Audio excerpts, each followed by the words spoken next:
Love Ultra Radio, the modern R&B mix show. Welcome back to everybody who has been following the podcast and the radio show for several years. Big up to Iman Lexington, and I am the host. I am the DJ. I am Ja Prince, and today we have a special guest. His name is Bruce Phillips. Bruce Phillips, welcome to Love Ultra Radio, bro. It's a pleasure to be here, brother. It's a pleasure to be here. All right. Now, I don't know how to introduce you because, if you're going to be like, well, he just collects records, since mama love him. How would you introduce yourself to the Love Ultra Radio audience?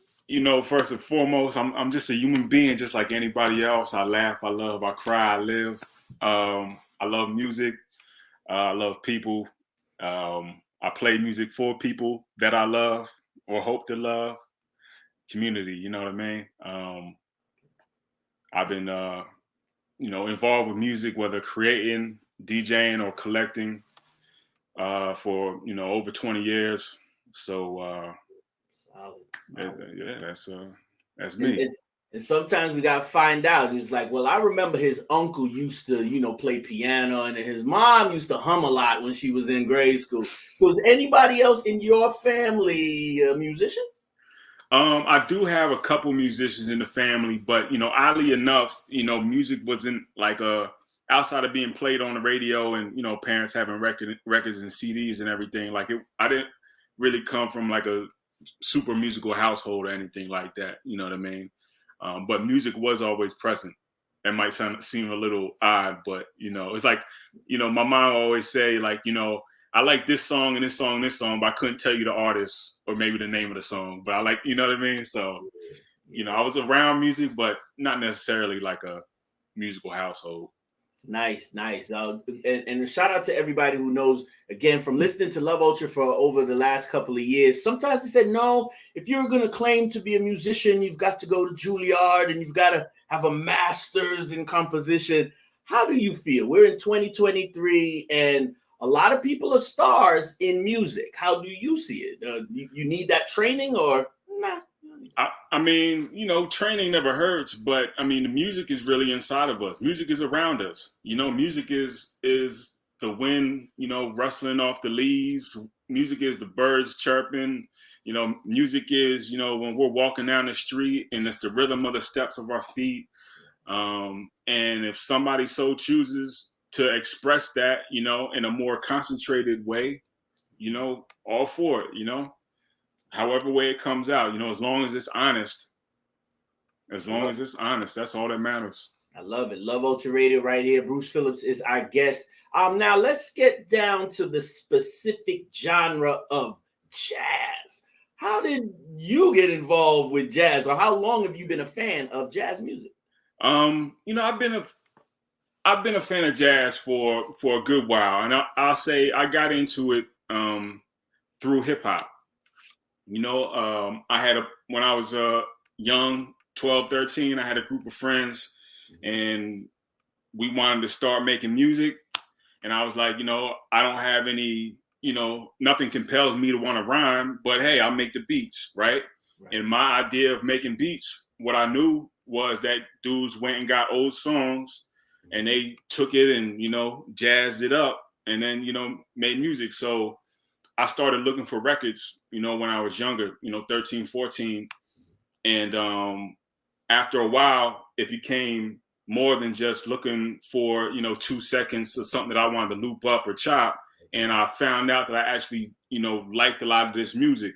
And then, 5 degrees of separation, it led me to a lot of jazz. And, it was just kind of been, a snowball effect ever since then. I got you. I'm glad nothing else ever stopped you from there, because somebody been like, oh, if you can't technically create the music, sometimes they say our generation, we don't appreciate it. But you appreciated the live music, the composition, the complex composition at time of jazz music. Yeah, to me, it's like, and I love all music, and I don't have to necessarily, disparage one form to show how much I like another form. But what I like about jazz so much is The improvisational nature. There's always something new. The drummer might be doing one thing, the bassist is doing another thing. They're not repeating the notes necessarily, or if they are repeating the note, they might be doing it with, a heavier thumb or whatever, so you hear it in a different way. All those little intricacies, man. It just jazz to me is freedom. Jazz to me is freedom. That's the best way I can explain it. Beautiful. Jazz to me is freedom. I love that. I love that. Right here, the same Talking Your Truth. Now, there's got to be a favorite instrument, because again, it might have been the piano, somebody on a sax. You talking about a drummer. So, is there a favorite instrument in your recollection of I love that? So, there's three in particular that usually always come to mind. I like the tenor sax. And I guess that's probably mostly due to John Coltrane, who is my favorite musician, who mainly was featured on tenor sax. I like the flute. I really love to hear a good flute player. I don't know what it is, something about the lightness of the sound, but there's different ways of playing it. So sometimes some people might play it where they actually put their voice through the flute a little bit, and you can hear kind of like rhythmic, almost percussion-like sounds. And some people just play it airy, and it's floating over the beat, and it reminds me of kind of like the wind.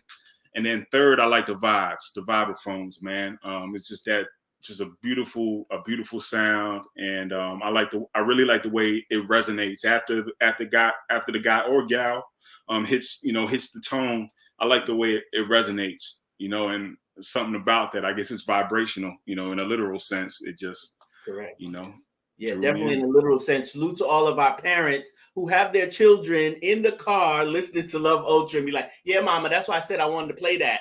And so we also got to find out, like you said, being a vinyl collector, just hoarding records from all over. Like, so where did you get into that? I got to go search for these records from these musicians. Like, are you really a vinyl collector?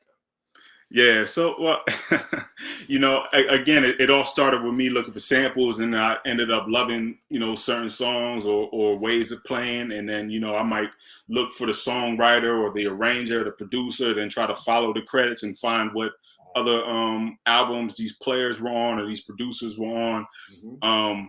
So it all came from that curiosity. And then over time, I developed favorites, like a John Coltrane. I really look for anything Coltrane, or somebody like Roy Ayers, and I particularly I like Roy Ayers' early years the most. So I might try to look for things where where he was featured. It might not be his own album.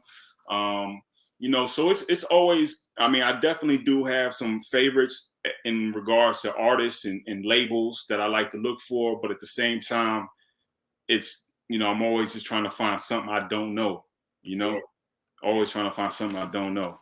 I got you, Bruce. We got to put you in the hot seat. Listen, there is one record in your collection. I don't know the name of it, but you keep it very secret, like it's your most prized possession in your vinyl collection. I don't want nobody, kids touching it. I don't want nobody playing with it. What is the number one record? For those who probably they're gonna go on Spotify and be like, I never heard that. So what's the number one vinyl record in your collection? So we're gonna keep it on the jazz tip, and this is an album by, I should have had it sitting beside me, but I don't have it prepared. Now you got it in the safe. You put it in the safe. But it's a record called Glass Bead Games by the Clifford Jordan Quartet. It came out in 1977 on Strata East Records, which was a infamous label, infamous kind of like underground jazz label in the 70s, headed by musicians, and they were like a musician's label. Artists could come, artists just had to come to the label with the product, and they would distribute it, give the copies to the artists, they wouldn't take masters, none of that, and just, put it out. So Glass Bead Games by Clifford Jordan Quartet. Go Spotify that. It's probably on iTunes too, all the major streaming. I'm telling y'all, it's beautiful. That's what's up. That's what's up. Straight from the heart. I appreciate that. We only have them for a couple of minutes, and we definitely want to know about today's jazz. I don't know when that started. I don't know when modern jazz started. When did we finish contemporary jazz? Is there a certain era, musically or instrumental or analog, digital? What part of jazz, like you said, that really resonates with you? And does it transfer into today's jazz? Oh, so it definitely transfers in today, and there's still a lot of artists, carrying the torch now. It might not be, like you're not gonna hit the block and maybe hear horns playing or out of somebody's car like maybe 50 years ago, 50, 60 years ago, but the music is still alive and well because really, jazz is all about the human experience. Like I said, it's the improvisational character of the music that really keeps it alive. And as long as we keep being human beings, we don't necessarily walk with the same pace every time we walk down the street. The wind don't blow with the same amount of force every time the wind blows. A leaf don't fall at the same speed every time it falls. That's jazz. That's improvisation. That's the music around us that comes into us in all these various ways. And maybe that was a little abstract, my way of describing it, but as long as we're human beings and we touch and we feel, jazz is going to be well and alive. Jazz is going to be well and alive. I like that. And that means now you got to be critical. You got 1 foot in jazz, 1 foot in the world as a human being. Like you said, you have to be critical enough to give criticism. So what grade would you give 2023 jazz? The jazz that's traveling, that has festivals, that's still being played at some of these juke joints. And, we still have some of these bars and these lounges in different countries. Mm-hmm. What grade do you give jazz? You get A, like, yeah, this is jazz. Or like, man, you gotta give jazz an F. Like I said, like as long as it's honest, it's an A. Whether I dig it or not, whether a particular composition may be something that I'm, strongly drawn to or not. If it's honest music, it's an A+ all around. But besides that, I do hear a lot of stuff that I love, that I really dig on. You know what I mean? And the cream always rises. And if it don't rise, it separates itself. So you can go back and find it later. I'll tell you that. So there's a lot of beautiful music being released nowadays, and not just from quote unquote old heads, but younger cats too, man. And the dope thing is that it's worldwide. You know what I mean? There's music that was born here in the States, through various African American and African traditions. It spread throughout the world, and people are still finding so much. They're finding so much inspiration in the music still that they want to create it, and spread that. So I'm really happy with the way things are going for jazz, especially if I want to point out Kendrick Lamar's "To Pimp a Butterfly" album, which really started getting younger Black folks in the States back, tuned to a little bit of jazz, because he had jazz throughout. He had jazz players, Kamasi Washington, all them cats was all over that album. Right. And they went ahead and jazzed that thing up, you know what I mean? And I think that really reignited a lot of younger folks' ears too. I like it. Right now, we're going to have about 2 more questions, ladies and gentlemen. So in our schools, education is key. Music is taught, maybe not jazz. As an advocate, not just the record collector, which is the finished product, how do you think we can get more jazz universal, nationwide in America's schools? So, the thing about jazz is it requires something of you as the listener, right? It requires you to be an active participant in the music, because you have to pay attention to the lines that the fellas are playing. You don't have to know your theory. You don't have to know all your keys and everything, but you have to pay attention to see what to listen to, how the players are playing, because you might miss something if you turn away for a moment. You might miss a little, quick little melody that is like, oh, fly, and you don't hear it till you go back to the song. So jazz requires attention, and if you can really draw people in, we already know that music draws people in. So if you can use jazz, or if we could infuse more jazz back into the music studies that are in schools, which are unfortunately not enough, they've been cut over the years. But if you can infuse jazz back into that, that's only going to translate to students' studies in other classes as well, because it requires more of the mind to pay attention. And if you have the discipline to pay attention,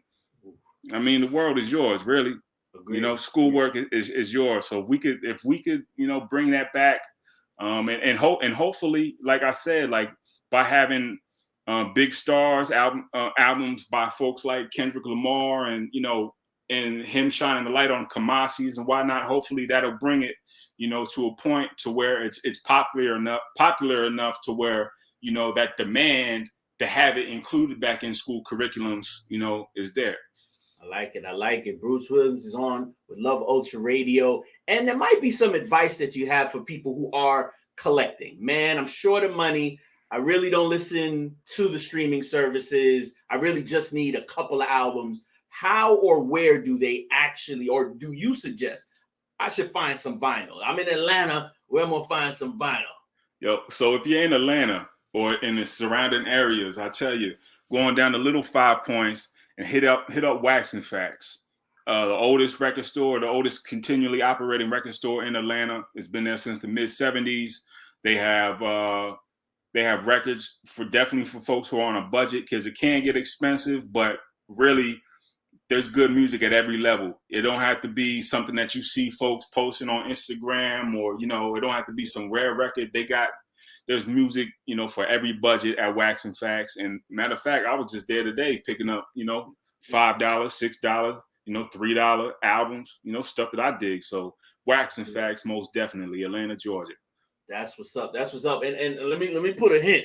Back in the 90s, back when I used to DJ, back in the day, one of the tricks I always remember is if you find something that you like, but you ain't got the money, you hide that record. Yeah, you hide that thing. Go put it in the back of the row. If it's a J, put it with the M's. You know what I'm saying? Put it in the back.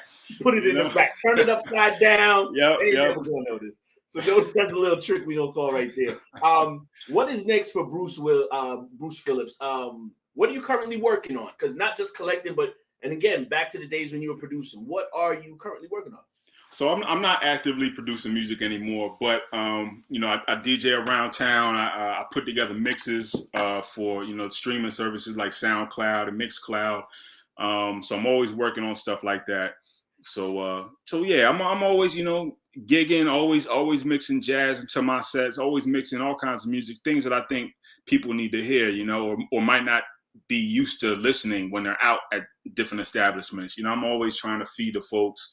And yeah, you can if folks want to follow me on Instagram, my social media, they can do that, to see what I'm up to. So my Instagram is my only social media. It's Bruce Phillips. That's with 2 L's and an S on the end. Bruce Phillips 15 on Instagram. Holla at me. Don't be shy. Hit me with a DM if you want to talk or you need advice about music or whatever. I love it. This is Love Ultra Radio. There's a question we always ask before we move forward. There's things you love. He ain't say nothing about the Knicks. There's things that he likes. You're probably on a diet right now. We fasting. But there's things that you must love. There's one thing that you love ultra. What is it that you love ultra? My mother.